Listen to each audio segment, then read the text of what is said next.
and despite having come from China, you'll be pleased to hear that I'm going to present in English rather than in Mandarin. I really just wanted to add some colour actually to some of the things that the other speakers have said this morning. You know, we've already heard how important Asia is globally to the world economy, and also, you know, more locally to the BVI economy. And you know, certainly when I lived in Tortola, it was very difficult sometimes to get a tangible sense of what people used BVI companies for on the other side of the world. And I was saying to somebody at the drinks, the cocktail reception last night, that actually when I left Tortola to move to Hong Kong to practice BVI law, half the buildings in Central, these very great big skyscrapers that you see in the Hong Kong skyline, are named, or names that I recognise from legal opinions that I provided to those businesses when I was sitting here in Roadtown drafting them. So from a sort of a substantive perspective, you know, physically there's evidence of sort of the BVI nexus to Hong Kong. In terms of the types of transactions that we see as BVI practitioners in Asia, I just wanted to give you a sense of the types of deals, the types of uses that people have for BVI companies. I guess in terms of the BVI Business Companies Act, one of the things that we always extol the virtues of from a practitioner perspective is how flexible and how scalable the legislation for BVI companies is. And that's very much evidenced by the types of deals that we see people using those companies for. So in terms of the spectrum of transactions that we work on in Asia and that the other service providers for BVI work on, we have, you know, things from the Hong Kong Chinese couple buying their first flat in Happy Valley in Hong Kong. They will own that flat through a BVI company. They'll buy that BVI company from one of the registered agents, many of whom are represented physically in Hong Kong. And that they'll pay their annual registration fee, and that will be really the only revenue that the government here in BVI sees for that company. That company will stay in good standing. It will hold that single asset, the real estate, the flat that these guys live in. Then in terms of, again, the scalability of BVI, we're regularly working with overseas investors who are investing in the Asian region. There are a lot of private equity houses that use BVI companies to make those investments. You know, there's some very complicated sets of memorandum and articles for BVI companies that reflect the commercial rationale of those deals. And then, as a sort of example, within China, we're often hearing about these entrepreneurs who are, you know, making multi-million businesses that they're then listing on the international stock exchanges. Those Chinese entrepreneurs are generating a huge amount of wealth. They need to manage that wealth. They need to plan for the succession of that wealth. And a lot of those entrepreneurs are using BVI companies as part of their tax and trust planning for succession purposes for their own family and for their future business endeavours. So BVI really is very scalable in terms of what we see transaction-wise. And one thing I'd like to pick up on, I mentioned in terms of the flat scenario, that the revenue generation for the BVI there is very low. There's the incorporation fee for the company. There's the ongoing revenue generated by keeping that company in good standing.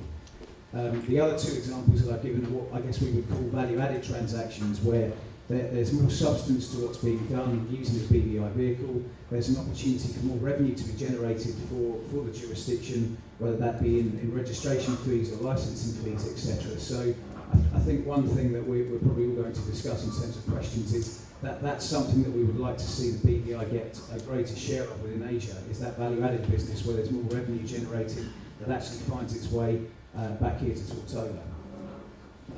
Just in terms of Asia as well, the region, you know, we've heard a lot about China. Obviously, the Shenzhen delegation were here at the end of last week.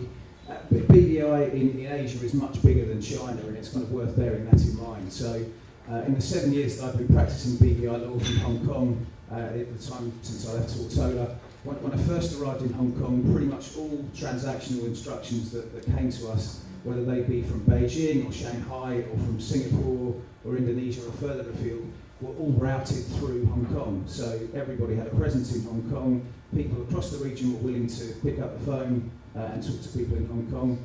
Over the last 7 years, that's changed dramatically. So, and this is something that Simon had in his slides. The role of Hong Kong as a facilitator for offshore legal services has somewhat diminished to the extent that it's now possible to pick up the phone from Beijing and dial direct to the Hong Kong office of an offshore law firm. Some of the offshore law firms have representative offices actually in China themselves.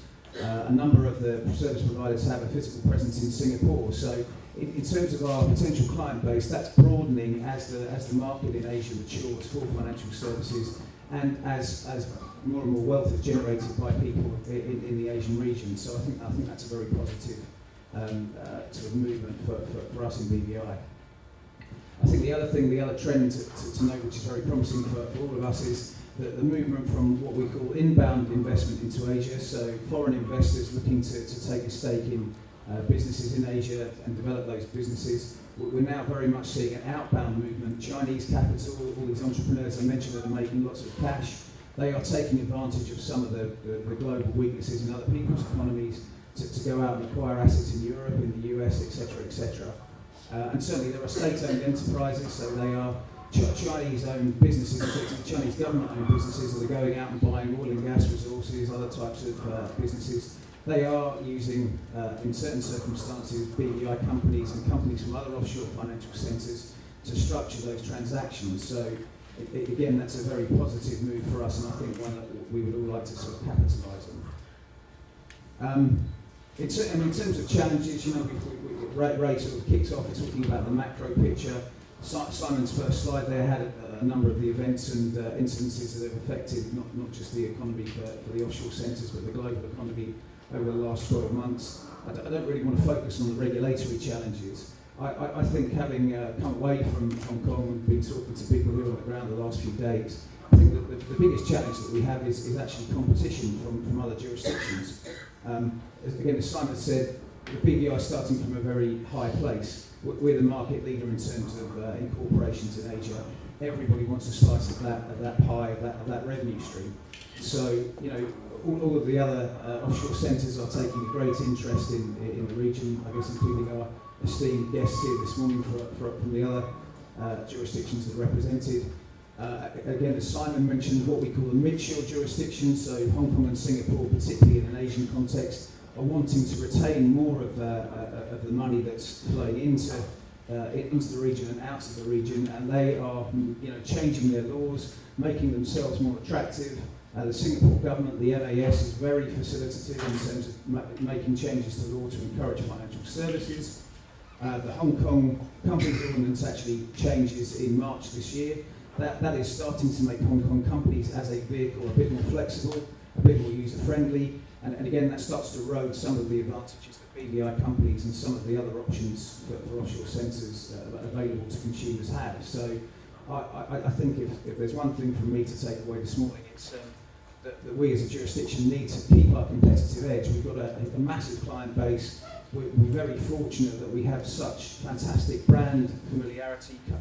So people are comfortable dealing with BVI companies, both the inbound, the foreign investors using BVI companies, and as I said, increasingly Asian investors moving outbound using BVI companies. We have that advantage, and we need to sort of retain and capitalise on that. So, Elise, you know, moving over to the BVI House Asia next week, very positive step. It's fantastic from a practitioner perspective that we now have government representation in Asia.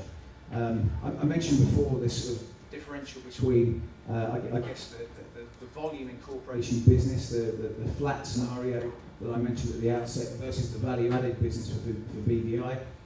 In order to grow that value-added business, we need to educate people in the region. There's fantastic communication between private industry here amongst financial services and the government.